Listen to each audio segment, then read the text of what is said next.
नमस्कार, मेरा नाम हिमांशु है। आप बिहार 100 देख रहे हैं। देखिए, लोजपा रामविलास के राष्ट्रीय अध्यक्ष व जमुई सांसद चिराग पासवान 2024 के होने वाले लोकसभा चुनाव में चिराग पासवान कहां से चुनाव लड़ने वाले हैं। देखिए, वर्तमान में जमुई के सांसद हैं। क्या अगली बार जमुई से चिराग पासवान चुनाव नहीं लड़ेंगे?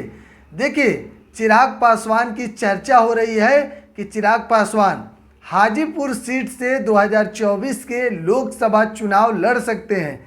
लेकिन जब उनके चाचा यानी कि मंत्री पशुपति पारस से जब यह सवाल किया गया कि क्या आप हाजीपुर चुनाव को लेकर सीट को लेकर, तो उन्होंने कहा कि जनता तय करेगी कि हाजीपुर सीट पर कौन उत्तराधिकारी होगा, जनता तय करेगी। और उन्होंने यह भी बात कहा, जब उनसे कहा गया कि चाचा और भतीजे क्या एक साथ दिख सकते हैं, तो उन्होंने कहा कि यहाँ दल नहीं बल्कि दिल टूटे हैं।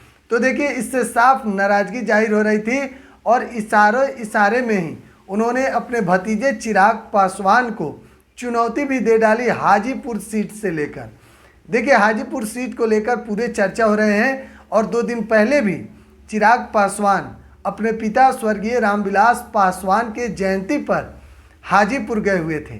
और हाजीपुर में जिस तरीके से चिराग पासवान के लिए हुजूम उमड़ा था और चिराग पासवान के काफिले के सामने हजारों की संख्या में लोग वहां आ गए और सड़क पर ही चिराग पासवान के नाम का एक गाना भोजपुरी में खूब बज रहा था और लोग खूब झूम रहे थे, नाच रहे थे। और चिराग पासवान भी अपने गाड़ी के ऊपर बैठ गए और सबका स्वागत किए और पूरा आनंद ले रहे थे और मुस्कुरा भी रहे थे। उन्होंने जब यह तस्वीर ट्विटर पर साझा किया तो चिराग पासवान इस बात की जिक्र किए कि पापा जहां से भी देख रहे होंगे बहुत खुश होंगे। देखिए, रामविलास पासवान के जयंती पर चिराग पासवान पटना से हाजीपुर गए हुए थे और इसी कार्यक्रम के बीच में सड़क पर जब हजारों की संख्या में लोग आए थे, तो इसी को देखते हुए उसके अगले दिन ही उनके चाचा केंद्रीय मंत्री पशुपति पारस ने साफ तौर पर बयान दिया और इशारे में ही उन्होंने अपने भतीजे को लेकर भी चुनौती दे डाली हाजीपुर सीट को लेकर। जब उनसे यह भी पूछा गया था कि आखिर चाचा और भतीजे क्या एक साथ दिख सकते हैं, तो उन्होंने साफ तौर पर इनकार कर दिया और कहा दल नहीं बल्कि दिल टूटे हैं। और 2024 के होने वाले लोकसभा चुनाव में हाजीपुर की जनता तय करेगी कि आखिरकार हाजीपुर का उत्तराधिकारी कौन होगा।